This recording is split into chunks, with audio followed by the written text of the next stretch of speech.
The bridge we built together. The villages of Eastbridge and Westmore were once more than neighbors. They were family.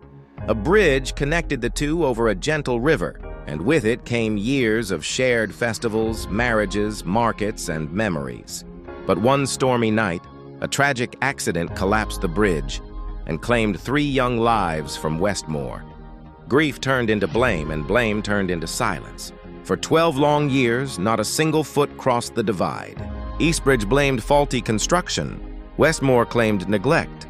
The bridge was never rebuilt, and the once joyful connection turned into a ghost of the past. People grew up hearing stories of the other village like they were strangers from a far-off land. Among them was Noah, a 12-year-old orphan from Eastbridge. He never knew his parents, only that they had died before the storm. He often wandered near the river, staring across the water at the place he was told never to go. One day, while skipping stones, he heard a faint cry. Across the riverbank, a woman had collapsed.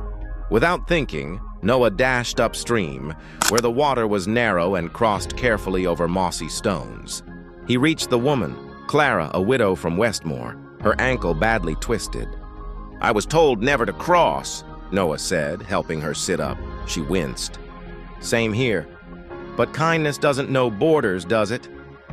Noah smiled, and together, slowly, they made their way to Eastbridge, where she was given care by the local doctor, despite angry whispers and raised eyebrows. Clara insisted on returning home the next day, but not without a promise. "I want to rebuild the bridge," she said softly. "Not just for me, for all of us." Most laughed. Some scoffed, others warned her. But Noah stood by her side, bold and unwavering. "I'll help, we can do it. One stone at a time."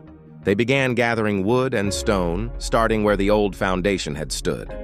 They worked in silence some days, in laughter others. Then one by one, people began to help. An old carpenter from Westmore, a young mason from Eastbridge. Children brought nails, rope, and even flowers. Stories were shared, tears were shed. Old wounds reopened, but this time to heal. It took 84 days. On the 85th, 2 flags, one from each village, were raised at each end of the brand new wooden bridge. They didn't call it Eastbridge Crossing or Westmore Way. They simply named it Hope Bridge. And for the first time in over a decade, hands met in the middle, not to point fingers, but to hold one another. Moral: love builds what bitterness breaks. One act of kindness can spark a movement of healing and even rebuild bridges that once seemed lost forever.